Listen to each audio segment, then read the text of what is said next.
साथियों, मैं फिर आपके साथ एक नई क्लास लेके आया हूँ। क्लास में देखिए, संस्कृत जो कहते हैं कि बहुत कठिन है, उनके लिए मैं बिल्कुल आसान बनाने के लिए संस्कृत आया हूँ। और मैं चाहता हूँ कि घर में आपके प्रत्येक बच्चा संस्कृत जरूर सीखे। संस्कृत हमारी संस्कृति है और इसको हमें बचाना भी है, क्योंकि आप आज देखेंगे कि अगर हर घर में पत्थर मारें तो गणित सबको आ रही है, विज्ञान सबको आ रही है और विषय सबको आ रहे हैं, लेकिन संस्कृत हमारी संस्कृति कहीं ना कहीं गोल होती जा रही है। तो हमें इस संस्कृति को बचाने के लिए संस्कृत सीखना है और मैं आपको बिल्कुल आसान तरीके से संस्कृत सिखा रहा हूँ। जो हिंदी आप जानते हैं उसी के द्वारा आपको संस्कृत सिखाने का प्रयास कर रहा हूँ। अब हम बात करते हैं कि टीईटी के टॉपिक पर अगर हम आते हैं तो टीईटी जो है वो आपके गिनती से नंबर जरूर देके जाती है। गिनती आपकी गणित में नहीं आती, जो आपका मूल विषय गणित है, गणित से गिनती निकली है, उससे नहीं आती। अंग्रेजी में गिनती नहीं आती, उर्दू में गिनती नहीं आती, लेकिन आपके संस्कृत में गिनती आपके आती है और आपको एक नंबर दे के जाती है। बड़ा आसान है, केवल 100 तक की गिनती से आपके एक नंबर आपको मिलता है। और गिनती आपको रटना नहीं है, मैं आपको गिनती बनाना सिखाऊंगा कि कैसे गिनती का आप निर्माण करेंगे, यानी आप स्वयं ही संस्कृत विद्वाता बन जाएंगे मेरे साथ। तो मेरे साथ बने रहिए। तो मैं आपके सामने बात कर रहा हूं गिनती की। अब देखिए, गिनती में क्या है, हम हिंदी में गिनती को एक पढ़ते हैं।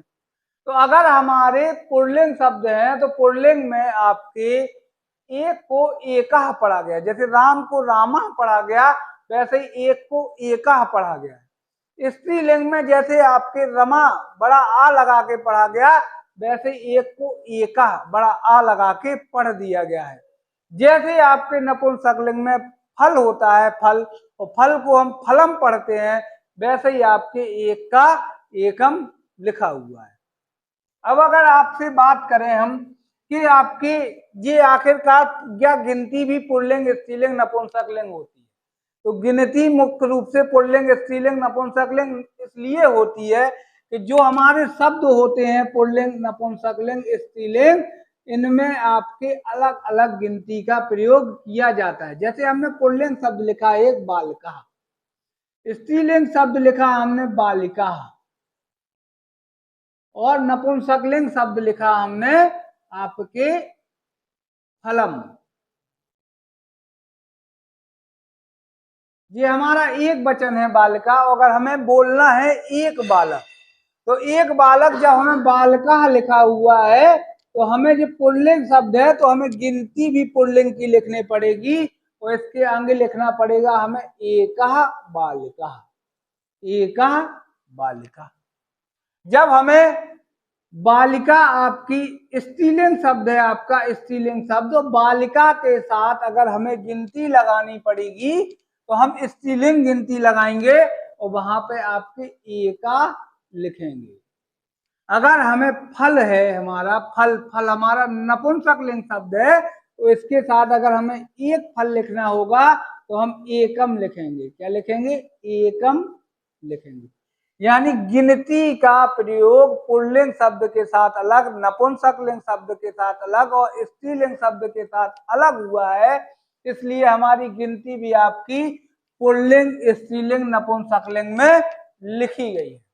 अब अगर हम दो पे आ जाएं, दो पे तो द्वय, द्वय को आपको पुल्लिंग में द्वय, स्त्रीलिंग में द्वय, दो और आपके दो, तो द्वय पढ़ा जाता है। तो आपके यहाँ पर लिखेंगे अगर हम, तो हमारे अगर पुल्लिंग शब्द है, अगर हमें लिखना है दो बालक, दो बालक, तो दो बालक हमें यानी पुल्लिंग शब्द लिखना है तो हमें गिनती भी प्रयोग में करनी पड़ेगी द्वय। और यहाँ पर आपके बालक भी आपका द्विवचन में आ जाएगा। पहले हमने एक वचन, एक बालक था तो एक वचन लिखा है, दो बालक होंगे तो हम लिख देंगे बालकौ, बालकौ, यानी आपके दो बालक। इसका अर्थ क्या हो गया? आपके दो बालक। अगर हमें बालिका के लिए लिखना है तो हम बालिका स्त्रीलिंग है तो गिनती भी स्त्रीलिंग की उठा के रखेंगे और लिखेंगे द्वय बालिके,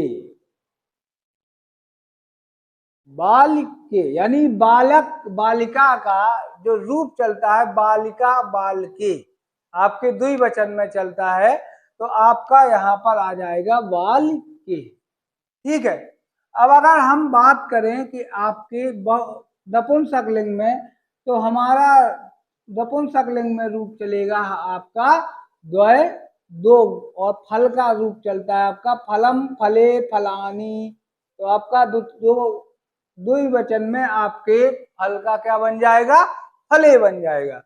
तो अब फले के लिए हमने आपकी अलग गिनती प्रयोग की है, बालिका के लिए अलग प्रयोग की है, आपकी स्त्रीलिंग गिनती प्रयोग की है, नपुंसकलिंग फल है तो फलन के लिए हमने नपुंसकलिंग गिनती प्रयोग की है, तो बालक पुल्लिंग है तो इसके लिए हमने पुल्लिंग शब्द की गिनती प्रयोग की है। इसी तरीके से अब हमारे जो आपके तीन, क्या लिखा हुआ है, तीन, तो अगर तीन लिखा हुआ है हमारा, तो हमारा शब्द बनेगा आपका त्रिया। क्या बनेगा, त्रिया। त्रिया अगर हमें बालक लिखना है, बालक, तो बालक के लिए हम लिखेंगे त्रिया। और अब तीन वचन तो होते नहीं है संस्कृत में, एक वचन, द्विवचन और बहुवचन। तो अब हम तीन पे पहुंच गए, यानी दो से ज्यादा पर पहुंच गए हैं, तो हमारा जो बालक का रूप चलेगा वो बहुवचन में चलेगा। बहुवचन में हमारा राम की तरह बालक का रूप चलता है, जैसे आपका राम का रूप बनता है रामा रामौ रामः, ऐसे ही बालक का बनेगा कि आपका बालका और बालकौ और बालकः, तो यहाँ पर रूप बन जाएगा हमारा बालकः, तो त्रिया बालका बन जाएगा हमारा। अगर हम बालिका की बात करें, तो बालिका के लिए आपकी स्त्रीलिंग गिनती हमारी त्रिस्त प्रयोग होगी, त्रिस्त, तो हम त्रिस्त लिखेंगे, और त्रिस्त के साथ बालिका का भी आपके बहुवचन का रूप लिखेंगे, तो बालिका बालके और बालिका, तो बालिका प्रयोग हो जाएगा यहाँ पर, बालिका प्रयोग हो जाएगा।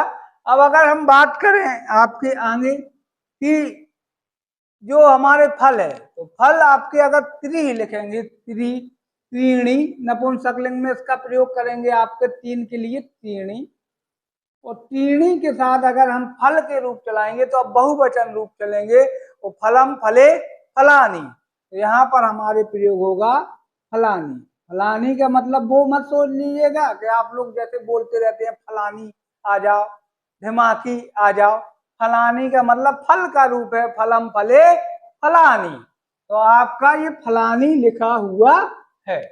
अब देखिए कि आप देख रहे हैं कि आपकी जो तीन की गिनती है वो पुल्लिंग के लिए अलग प्रयोग हुई, स्त्रीलिंग के लिए अलग प्रयोग हुई, नपुंसकलिंग के लिए अलग प्रयोग हुई, गिनती तो आपकी तीन ही है। समझ में आ रही होगी मेरी बात, मैं आपसे ये आशा करता हूं। अगर ना आए तो आप लोग कमेंट बॉक्स में मुझसे क्वेश्चन भी पुटअप कर सकते हैं, तो वीडियो को देखिएगा और कमेंट में अगर कोई चीज नहीं समझ में आ रही है तो मुझे जरूर बताइएगा। अब अगर हम चार की बात करें, अब देखिए तीन ही वचन होते हैं आपके तीन ही वचन होते हैं, एक वचन, द्विवचन और बहुवचन। तो अगर हम चार की बात करें तो चार के लिए भी हमारे बहुवचन शब्द ही प्रयोग आएंगे, पांच के लिए भी बहुवचन, छह के लिए भी बहुवचन प्रयोग आएंगे। तो अगर हम पुल्लिंग बालका लिखा हुआ है तो क्या लिखेंगे हम, चत्वारः बालकाः। अगर बालिका लिखा हुआ है, ये बहुवचन ही लिखा हुआ है, तो चतुष्ट बालिका। आपके अगर फल लिखा हुआ है तो पढ़ेंगे हम चत्वारी फलानी। तो इस तरीके से आपके जो पुल्लिंग, स्त्रीलिंग, नपुंसकलिंग शब्द है, तो इनके लिए हमारी चार तक की गिनती ही ऐसी है जो कि आपके पुल्लिंग, स्त्रीलिंग, नपुंसकलिंग के लिए अलग अलग प्रयोग में आती है। उसके बाद की गिनती यानी पांच से लेके आपकी जहां तक भी गिनती जाएगी वो तीनों लिंगों के लिए आपकी एक ही गिनती प्रयोग में आती है। जैसे अगर हम पांच की बात करें तो पांच का संस्कृत रूप होता है पंच, पांच का संस्कृत रूप होता है पंच। तो अगर हम पंच प्रयोग करेंगे तो बालका के लिए भी पंच प्रयोग होगा, बालिका के लिए भी पंच प्रयोग होगा, और फलानी के लिए भी आपका पंच ही प्रयोग होगा, यानी तीनों लिंगों के लिए अब गिनती एक समान चलेगी। इसी वजह से मैंने केवल 4 तक की गिनती आपको 3 लिंगों में लिखी हुई है।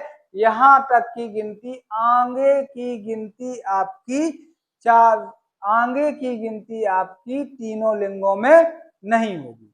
अब अगर हम बात करें 5 को, तो अगर आपके पेपर में आ जाए पंच, बहुत सिंपल है, पंच तो सभी जान जाएंगे कि क्या होगा 5।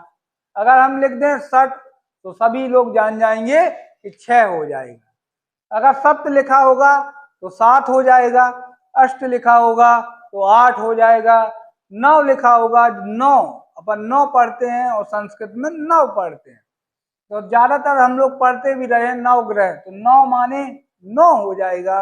और 10 हम लोग पढ़ते हैं, वहां पर हिंदी में आपके ये सा प्रयोग होता है और यहाँ पर आपके ये सा प्रयोग होता है। तो इस तरीके से हम जान जाएंगे कि 10 तक की गिनती हमारी जो है वो 10 के प्रयोग में आ जाएगी।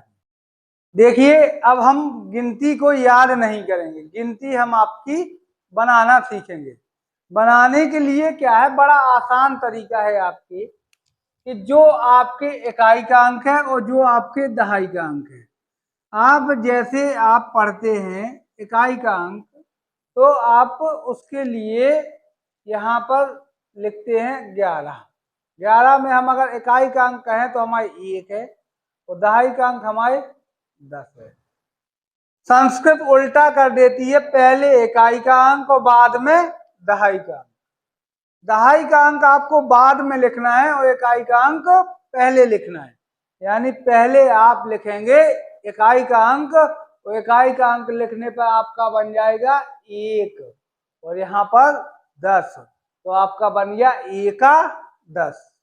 अगर हम दहाई का, अब यहाँ पर 12 की अगर बात करें तो 12 में आपके इकाई का अंक है 2, तो क्या हो गया द्वा, और आपके दहाई का अंक है 10, तो क्या हो गया द्वा 10। अगर हम 13 की बात करें तो इकाई का अंक है आपके 3, ठीक है, और दहाई का अंक है आपके 10, तो आपके पहले दहाई का अंक यानी आपकी इकाई का अंक लिखा गया, तो क्या बना आपका 3, फिर बना 10। फिर आपके 4 की अगर हम बात करें तो आपके यहाँ पर इकाई का अंक 4 है और दहाई का अंक 10 है, तो बन गया चतुर्दश।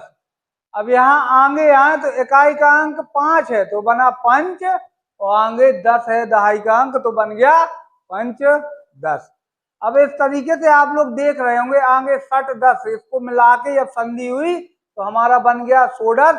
और पेपर के लिए ये षोडश बहुत इंपॉर्टेंट है क्योंकि ये अलग से थोड़ा सा लिखा हुआ है, तो पेपर की दृष्टि से आप इसको अच्छे से पढ़ लीजिएगा षोडश। अगले आए तो क्या है आपका सप्तदश। इकाई का अंक 7 तो सप्त और दहाई का अंक 10, तो हो गया सप्तदश। 18 आपके लिखा हुआ है, इकाई का अंक 8 है तो आगे आपके अष्टा पहले और दहाई का अंक 10 है तो आ गया 10 बाद में, तो बन गया अष्टादश। अब मुख्य रूप से आप सीख लीजिए इनकी गिनती। जैसे आपने बच्चों से कभी पूछा होगा, जब बच्चों को सारी गिनती बनने लगती है तो आप फिर 89 79 49 इस तरीके की गिनती पूछते हैं। ये पेपर में पूछे जाने वाली बहुत इंपॉर्टेंट गिनती है, इसलिए इसको आप लोग बिल्कुल अच्छे से सीख लीजिएगा। मैं आपको इसको बनाना सिखा रहा हूँ कि कैसे बनाना है। जैसे हम लोग पढ़ रहे थे कि इकाई का अंक पहले और दहाई का अंक बाद में, तो इकाई का अंक अगर पहले आया तो आया 9 और दहाई का अंक बाद में आया तो 10। एक तरीके से आपका जो सिस्टम हमारा ऊपर से चला आ रहा था उसके हिसाब से हमारी एक गिनती बन गई 9 10। अब एकोन विंशति होता है आपके कि एक और जोड़ दिया जाए, तो एक और जोड़ दिया जाए। जैसे पहले के बूढ़े लोगों को आपने देखा होगा तो वो 20 नहीं पूरी तरीके से गिन पाते थे, तो वो ऐसे लगाते थे जैसे उन्हें 50 नहीं गिन पा रहे, तो वो बोलते थे कि अगर आपने 45 रुपए दिए तो वो कहते थे कि 50 में मतलब इनमें अगर 5 हम और जोड़ देंगे तो पूरे 50 हो जाएंगे। वो 45 नहीं बोलते थे, बोले 5 और जोड़ जाए तो 50 हो जाए।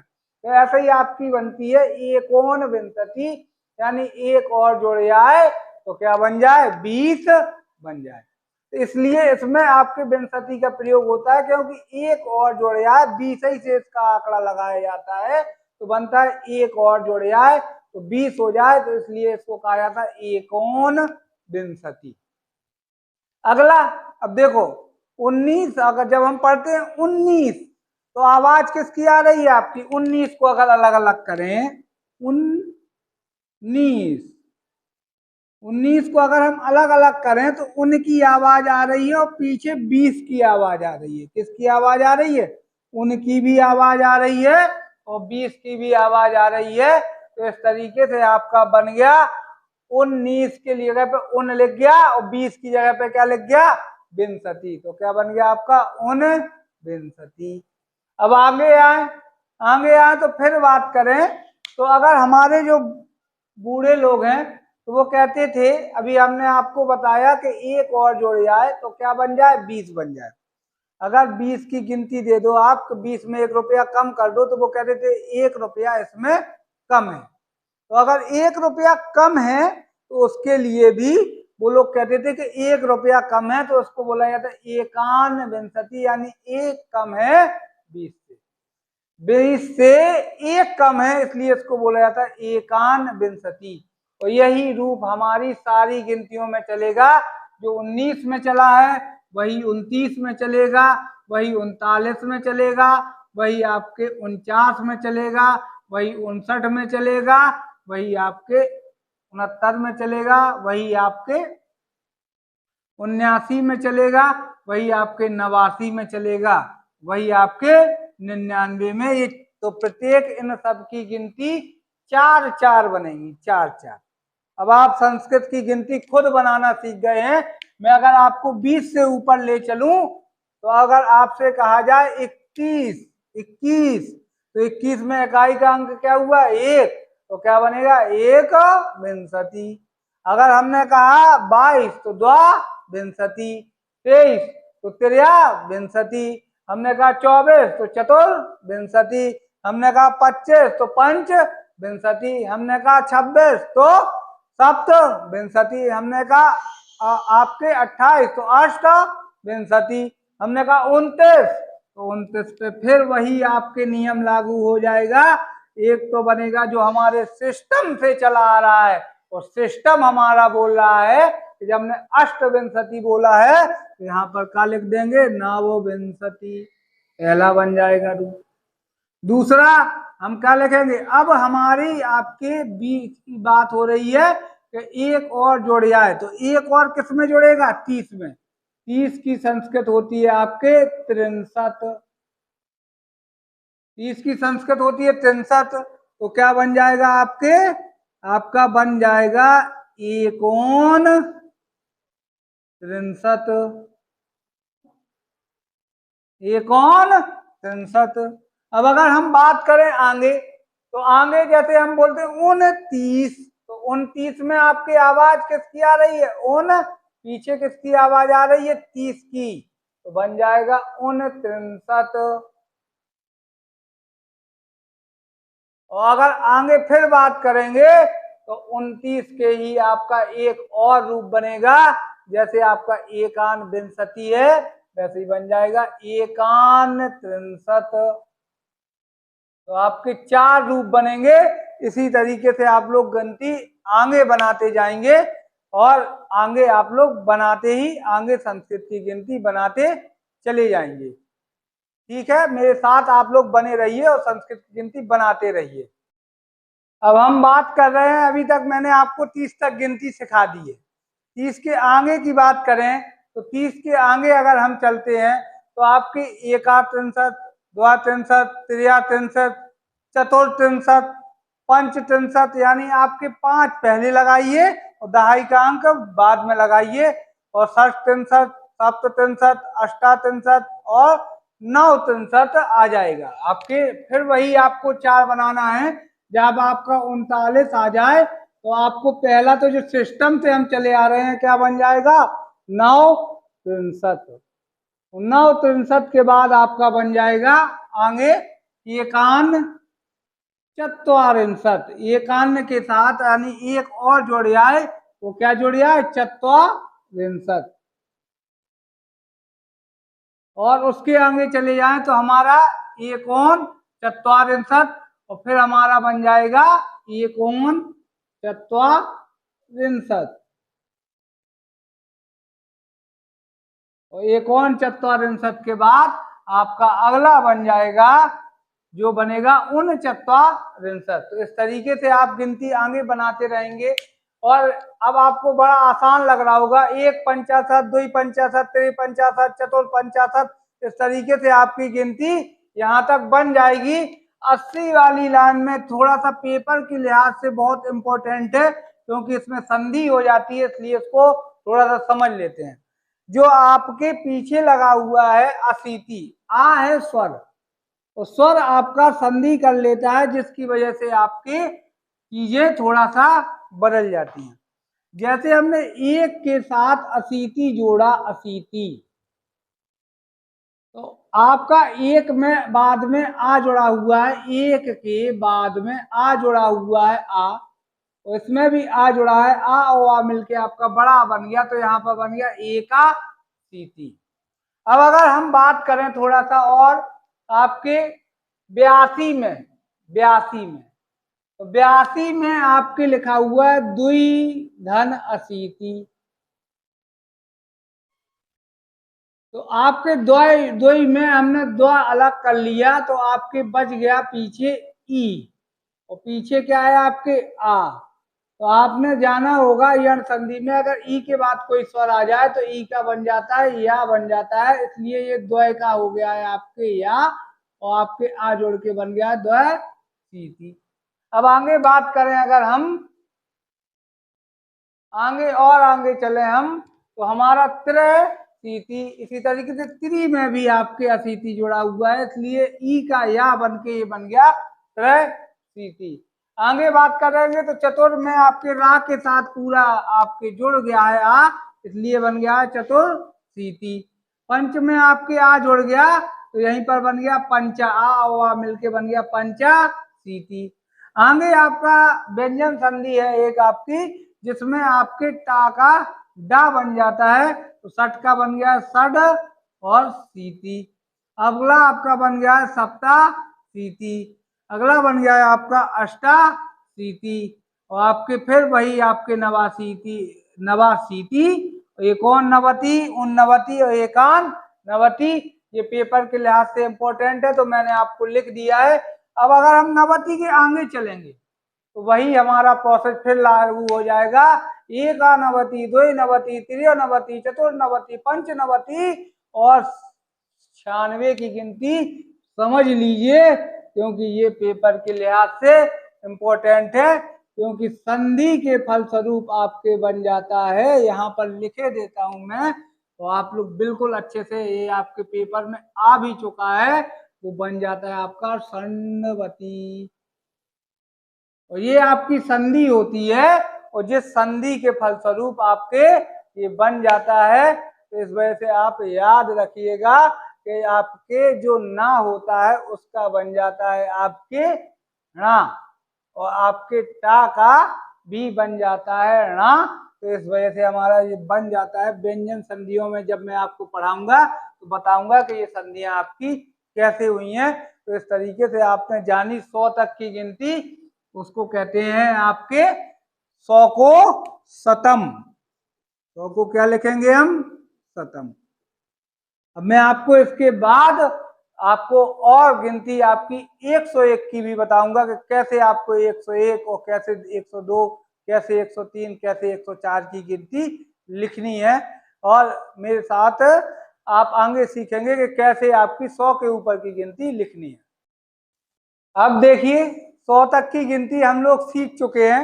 अगर 200 की आपसे पूछ ले जाए तो शतम, अगर 200 तो द्विशतम, 300 तो त्रिशतम, 400 तो चतुर्शतम, 500 तो पंचशतम, 600 तो षटशतम, 700 तो सप्तशतम, 800 तो अष्टशतम, और 900 तो नवशतम।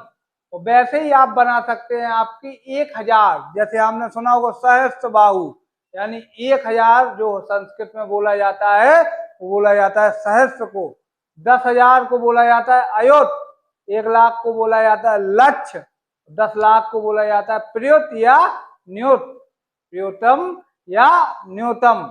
और आपके जो करोड़ को बोला जाता है कोटि, और आधे को बोला जाता है अर्धम, और चौथाई को बोला जाता है अर्ध अर्धम। तो आपको मैंने आपको गिनती, अब जैसे आपको मैं सिखा रहा हूं गिनती, याद नहीं करनी है आपको। अब जैसे मैंने कहा कि 101 की गिनती लिखिए, तो 101 की गिनती देखिए क्या है।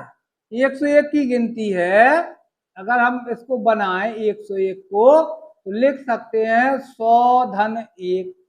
यानी अगर हम बात करें तो यहाँ पर पहले इकाई लिखनी है, तो इकाई क्या है हमारी 1।